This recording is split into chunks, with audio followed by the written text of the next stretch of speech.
Cobrasson, en 2 mots, c'est quoi? C'est un spécialiste hi-fi vidéo.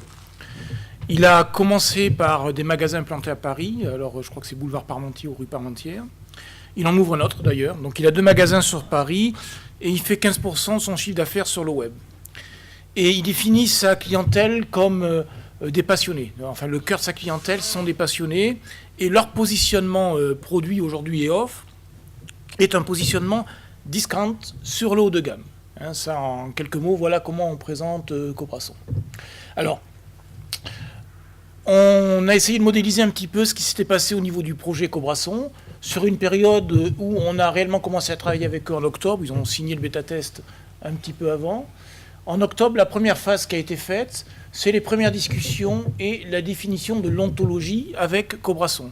Alors, on a essayé de mettre en avant, puisque c'est important dans l'implantation de ce type de projet, le temps investi par NetWave et le temps investi par le client. Le chiffre rouge, c'est le client. Le chiffre un peu orangé, c'est NetWave. Les premières discussions, c'était un petit peu de prendre connaissance, quelle était la clientèle, le positionnement produit, etc.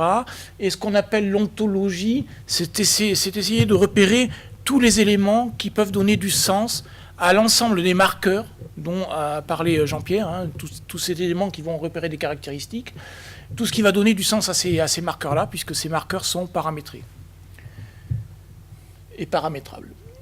La deuxième phase fonctionnelle, c'est la stratégie d'exposition. Alors, c'est celle qui peut prendre le plus de temps, puisque ce n'est pas évident pour un e-commerçant de voir un produit arriver et de voir des bannières qu'il ne va pas maîtriser, des bannières, pop-up, recommandations, et qui vont s'afficher sur le site. Ce n'est pas évident, surtout que vous allez le voir, la façon dont on s'adresse aux e-commerçants est très précise. On ne dit pas les autres internautes ont aussi aimé. Mais on dit vous, faire vue d'innovation, voilà ce que je vous propose. Donc c'est pas évident. Donc la stratégie d'exposition, d'ailleurs chez Cobrasson, elle a été en 2 phases. Une phase light, ok, faisons comme les autres. Et une deuxième phase, vous le verrez, où on a dit, écoutez, maintenant, osez. Donc la stratégie d'exposition, grosso modo, c'est, voilà les zones d'exposition que je vous libère. Voilà les grands prérequis que j'impose, éventuellement du vouvoiement, du tutoiement. Voilà le type de pression marketing que j'autorise, etc. Donc certains prérequis qui font partie de la politique du e-commerçant par rapport aux interactions qu'il a avec ses internautes. Des parties techniques. Le connecteur Magento. Bon, le client Cobrasson utilise une plateforme e-commerce qui s'appelle Magento. Bon, les e-commerçants en principe la connaissent. C'est nous qui avons pris en charge la mise en place du connecteur parce que ça nous intéressait. Sur les autres bêta-testeurs, on le réutilise. Donc les solutions courantes du marché, on investit dessus. La partie bleu foncé, c'est la partie technique, le temps technique qui a été dépensé par Cobrasson, alors de façon plus réaliste, par l'agence de Cobrasson. Il y a une agence qui s'appelle ADD Online. Les 2 jours qu'ils ont passés au niveau du connecteur Magento, c'est de nous fournir de l'information. C'était lié surtout ils ont une capacité sur Magento à paramétrer des attributs génériques à la volée, etc. Et seul celui qui a paramétré ça donne du sens. Donc on récupérait des attributs d'innovation, de webshock, de garantie, en fait tout ce qui peut avoir une valeur ajoutée sur la signification du produit. Une deuxième partie technique et courte, qui est la pose des JavaScript et des tags d'exposition, c'est-à-dire website, c'est fourni en plateforme SaaS chez un hébergeur, qui est d'ailleurs présent sur le salon, qui est Altima. Altima Hosting, qui héberge des grands sites e-commerce. C'est notre partenaire au niveau de l'hébergement. Donc la solution, elle est fournie en SaaS chez Altima, basée dans le Nord. Et pour la faire fonctionner, le e-commerçant ou les ressources techniques du e-commerçant vont poser en version bêta, c'était 5 JavaScript. Aujourd'hui, il y en a 6 JavaScript qui vont nous fournir un petit peu d'informations et N tags d'exposition suivant les zones d'exposition qui sont libérées pour Website Booster. Ensuite, une fois que ça a été fait, on a commencé le bêta-test avec une mise en production de la version bêta chez eux. On a mis sous forme de panneaux de signalisation 10%. La capacité de Website Booster, c'est qu'on peut commencer avec des flux d'internautes. On peut commencer avec 1% des flux, 5%, 10%, etc., jusqu'à atteindre 100%. Et au début, ça nous permet aussi de faire deux analyses distinctes, ceux qui sont marqués par Website Booster et ceux qui ne sont pas marqués par Website Booster, et de comparer est-ce qu'il y a vraiment une performance commerciale à ce niveau-là. La satisfaction client n'a pas encore été mesurée, il n'y a que la performance commerciale qui a pu l'être à ce jour. Mise en production de la version bêta, donc de mi-décembre au 16 février, pour être plus exact, puisque le 16 février, on a, bien sûr, on a eu quelques mises à jour techniques à faire, de stabilisation, de version, etc. 16 février, ils ont eu des patchs au niveau de la version bêta. On est passé à 20%. Et c'est à partir des analyses de la première phase qu'ils ont accepté de suivre nos conseils sur la manière de communiquer avec le client, enfin, avec l'internaute. J'ai 2 exemples derrière, je vais vous les montrer. Donc on a étendu l'exposition. Au début, on était dans des pages galeries et homepage. Après, on est allé dans du panier, dans des conditions générales de vente, etc. On a étendu l'exposition au niveau périmètre et on a complètement revu le design de la façon dont on s'adressait à l'internaute. Et enfin, il y a 15 jours, ils sont passés à la version 1. C'est le premier client qui a la version 1. Et on est passé à 100% du traitement des flux. Vous verrez, j'ai un slide juste derrière, quand on dit 100 visiteurs traités, il n'y en a qu'aujourd'hui 25 qui sont recommandés. Donc voilà le projet chez Cobra. Voilà le projet Cobra Son. Les seuls éléments, c'est réaliste, c'est le peu de besoins techniques dont on a besoin pour mettre en œuvre la solution. Et la partie exposition et définition de la stratégie dont on parlait un petit peu après, qui est la partie la plus sensible pour le e-commerce. Exemple, là, je ne l'ai pas mis, mais c'est carrément une publication sur la homepage, qui se substitue de temps en temps à des flashs de publicité, etc. Où c'est quelqu'un qui devait surfer sur des enceintes et qui cherchait plutôt du haut de gamme, donc top qualité enceinte bibliothèque. Un deuxième exemple, et c'est là-dessus où à un moment donné on leur a demandé de nous faire confiance sur la façon dont on s'adressait à l'internaute, où en fait on a un message en 2 temps, amplificateur, chasseur de bonnes affaires, dans lequel on intègre un petit peu le contexte de navigation. Donc là, c'est un internaute qui surfait en majorité sur des amplis. Et chercheur de bonnes affaires, c'est quelqu'un qui cherchait à faire de la promo, bénéficier des webshops ou d'autres éléments. Et ce message, très signifiant au départ, s'estompe juste derrière pour faire apparaître entre 2-3 recommandations sur lesquelles, après c'est classique, l'internaute peut cliquer. Donc des messages très forts. Et tout simplement, Jean-Pierre vous le dira, c'est exactement comme un vendeur dans un site, dans un magasin. Si vous cherchez des télévisions et que vous lui dites « Est-ce que vous cherchez une télé ?», il sera certainement moins actif que si vous le voyez aller dans du high-tech et lui dire « Écoutez, j'ai les dernières nouveautés de Samsung, c'est fait pour vous, etc. » Donc la façon dont on s'adresse à l'internaute est capitale. Jean-Pierre l'a pas dit, l'analyse situationnelle fait des paris. D'accord ? Donc, il faut toujours avoir la capacité à accepter ce pari. Je m'adresse à l'internaute de façon très forte. Et s'il ne réagit pas, on change de discours ou on abandonne le discours. Qu'est-ce que nous a appris ce premier bêta-test ? C'est que l'ensemble des outils techniques que l'on mettait en place nous permettaient de ne traiter qu'un quart des visites. C'est-à-dire, je vous le disais, sur 100 visiteurs, Websell Booster ne pouvait en traiter que 25. Tout simplement pourquoi ? Parce que le taux de rebond, aujourd'hui, on ne sait pas le traiter, quelqu'un qui vient et qui repart, puisqu'en fait, dans la version initiale de Websell Booster, il fallait entre 5 ou 6 clics pour définir une situation. Dans la dernière version, avec le mécanisme des intégrateurs, ça peut aller plus vite, mais il faut un minimum d'éléments signifiants dans la visite de l'e-commerçant pour savoir de qui il s'agit. Le deuxième marqueur qui, pour nous, était positif, c'est qu'on a constaté 65% de progression du taux de conversion sur les visites recommandées. Ça veut dire qu'on a rapporté ce chiffre par rapport aux 25%.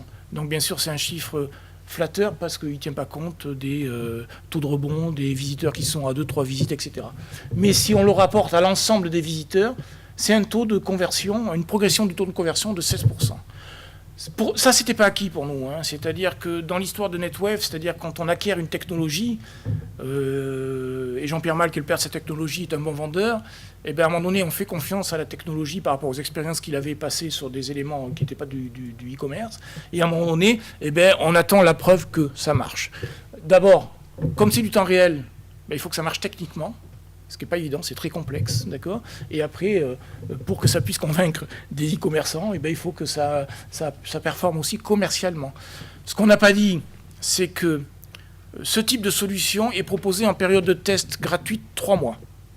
D'accord ? Tout simplement pourquoi ? Parce que l'analyse institutionnelle est complètement nouvelle, c'est pas évident de convaincre le e-commerçant, donc on lui dit, on vous la laisse 3 mois, Ça vous coûte un peu de temps, une dizaine de jours, pour mettre en place avec nous techniquement la solution. On va faire deux poules de visiteurs, ceux sur lesquels on n'a jamais travaillé et ceux sur lesquels on a travaillé, et vous comparez. Et au bout des 3 mois, eh bien, soit la solution elle a un effet sur la performance commerciale, vous pouvez l'adopter, soit elle n'a pas de performance commerciale, merci de nous avoir fait confiance, et on passe à un autre sujet, si je puis dire. Donc, période de test de 3 mois gratuite, d'accord, pour pouvoir valider la solution. Focus sur les situations. Chez Cobra, alors au début on a commencé avec 6 situations, c'est-à-dire que on a essayé de mettre en place l'outil technique. Ensuite on a augmenté le champ des situations et sur eux ils ont 5 axes majeurs qui correspondent à leur positionnement. Une situation et des situations déclinées autour de ça qui sont aimées le must. C'est un internaute qui se focalise sur des produits haut de gamme, d'ailleurs qui au départ était cliqué à 38%, c'est-à-dire qu'il montait le hit parade. Bon, des situations qu'on n'avait pas prévues mais qui existent, s'interrompent sans panier. Ils ont 31% des internautes qui s'interrompent sans panier. Donc l'interruption pour nous, c'est le même critère que Google, 30 minutes d'interruption, que la personne parte ou qu'elle s'interrompe 30 minutes sur le site. Des situations classiques assez génériques de naviguer entre les services, et les personnes qui hésitent, qui ne se focalisent pas sur quelque chose. Chercheurs de bonnes affaires aussi, puisqu'en fait, eux, ils ont le webshop et le promotion qui est lié à aimer le must, et enfin hésiter dans un service. Ça, c'est les premières situations qu'on avait mis en place au niveau de Cobrasson. Et ces situations, si vous voulez, sont couvertes par une partie des marqueurs. Au début, on a commencé avec 25 marqueurs. Donc le marqueur, c'est quelque chose qui trace une caractéristique. D'accord ? Soit un profil, soit une provenance, soit une focalisation, soit une sensibilité, soit des hésitations, soit des besoins de réassurance, etc. Donc chaque marqueur va traquer une caractéristique. Donc voilà le panel des situations qui avait été faites chez Cobrasson. Sur le plan technique, les enseignements qu'on a eus, ils sont divers. C'est que 25 internautes traités sur 100 visiteurs, ça ne nous satisfaisait pas. Donc aujourd'hui, on a travaillé sur le fait de pouvoir aller beaucoup plus vite dans la reconnaissance d'un visiteur, notamment par des mécanismes de rémanence, et, et on cherche des dominantes dans la visite. On vous en parlera rapidement après. Le deuxième enseignement sur le plan technique, c'est que le message est déterminant.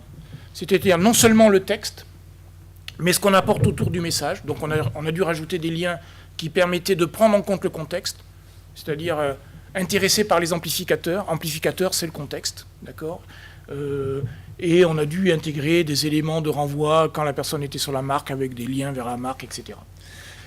Le quatrième élément qui est issu de bêta test, c'est que plus le nombre de visiteurs simultanés est important, plus la pertinence de la recommandation augmente. Alors, il est vrai que la solution WebSell Booster est faite pour des volumes de visites. C'est là où elle a vraiment une pertinence et que tous les algorithmes inductifs prennent leur puissance. Chez Cobrasson, on n'avait pas forcément toujours ce volume de visites, et on a été obligé de créer des mécanismes qu'on appelle des shadows. Ce sont des mécanismes qui vont laisser en mémoire plus longtemps la visite d'un internaute. C'est-à-dire que si l'internaute quitte à 11h et qu'à 11h30, je n'ai pas encore suffisamment de visiteurs pour que les modèles de recommandations se mettent en œuvre, eh bien, on garde la trace du visiteur qui a quitté le site à 11h jusqu'à midi, midi 30, etc. Voilà. Et le dernier élément, c'est que, ça c'est le e-commerçant qui nous en a fait part, c'est une même situation peut-être très persistante sur une visite, donc on a dû gérer la pression marketing pour éviter l'usure. De pression marketing, c'est-à-dire qu'une personne, alors chez Cobrasson, ils ont deux éléments majeurs, donc 7 minutes, 5 minutes, on va accélérer un petit peu. Ils avaient 2 éléments majeurs, c'est que quand quelqu'un restait sur une même situation, on faisait un genre de bégaiement sur la situation. D'accord ? Donc on a fait on peut avoir plusieurs situations candidates, donc on a fait des algorithmes de recherche de la meilleure situation et des algorithmes qui nous permettent de changer le message. Un message fort, et s'il n'y a pas de réaction, on diminue le message jusqu'à laisser tomber et ne plus le faire. Je vais être obligé d'accélérer parce qu'il y a une gentille dame qui m'a fait un petit signe. Et du coup, la version, elle a intégré forcément tout ce qui peut être amélioration au niveau de l'ergonomie de l'interface. Au niveau de l'exposition, ce que je vous dis, le concept des balises. On s'est aussi fait piéger par de nombre de recommandations par situation. On a des e-commerçants, par exemple, on a Atlas for Men. Leur bannière, ils veulent 4 recommandations, mais pas moins. Donc il a fallu qu'on mette des compteurs de recommandations par message. l'extension des KPI pour analyse, c'est-à-dire qu'aujourd'hui, nos KPI permettaient d'avoir tout ce qui est les éléments de performance. Maintenant, on travaille sur des KPI qui nous permettent de garantir que la recommandation a eu un effet sur l'acte d'achat. On pouvait très bien avoir un message, parce que j'étais là, j'ai vu le message et j'ai acheté, mais même si le message n'y avait pas été, j'aurais quand même acheté. Donc on essaie d'avoir des KPI plus précis pour mesurer l'effet des marqueurs et des moteurs. L'enrichissement des concepts, l'essentialité, je vais aller très vite, c'est ce qui va nous permettre de gérer des flux d'internautes. On a 3 seuils, alpha, gamma, bêta, où quand on a peu de monde, les marqueurs vont aller très loin pour essayer d'auto-apprendre sur la situation. Et quand on a beaucoup de monde, comme vendeur, on va être beaucoup plus générique et sélectif. C'est-à-dire qu'on va jouer sur la sensibilité. Ceux qui sont sensibles au message, on les travaille. Ceux qui ne sont pas sensibles, on les abandonne. Enfin, on abandonne la communication. Le trigger, parce qu'aussi en termes de performance, on s'est aperçu que certaines des situations pouvaient être générées que dans certains cas. On a des situations qui sont dans le panier. Donc, ou des situations qui agissent quand on désélectionne quelque chose, quand on entre sur le site. On a des situations qui se déclenchent quand la visite est courte ou moyenne ou longue, suivant les éléments. Et le troisième élément, très rapidement, c'est l'intégrateur. Pour aller beaucoup plus vite, on a déterminé les dominantes. En un mot, c'est qu'on peut avoir un internaute qui est lent, puis rapide, puis lent, et on ne fait pas varier la compréhension de sa situation à chaque fois que ça varie. Il faut qu'on en ait une dominante. Si la dominante est la rapidité ou la lenteur, on focalise dessus. Pareil, si quelqu'un fait, alors c'est un exemple que parmi tant d'autres, focalise sur les vestes, les jupes, les vestes, les jupes, on va chercher la dominante là-dessus pour pouvoir choisir la situation la plus pertinente. Et une extension des composants, puisqu'aujourd'hui, aujourd'hui, alors je vous parle par rapport à ce slide, on a 112 marqueurs. Marqueurs, c'est quoi? C'est des groupes, ce sont des gens qui sont des outils techniques qui vont chercher des éléments signifiants sur le profil, la focalisation, l'hésitation, la sensibilité, la communication. Il y a des marqueurs qui mesurent la sensibilité par rapport à une communication, c'est-à-dire est-ce que si je communique par rapport à sa tribu, il est plus sensible, si je communique par rapport au prix, est-ce qu'il est plus sensible, etc., etc. Il y en a 110 qui s'activent, ce qui permet derrière de générer, Jean-Pierre vous le parlera, d'auditer ce qu'on appelle nous ces marqueurs ou ces trackers et de regarder quelles sont les situations qui sont exploitables. Moteur temps réel, intégrateur et trigger. On a 1113 quand même à développer. Hein. Comment ? On en a identifié 1113. Oui, il y en a 1113 qui sont modélisés, donc on a encore de la marge.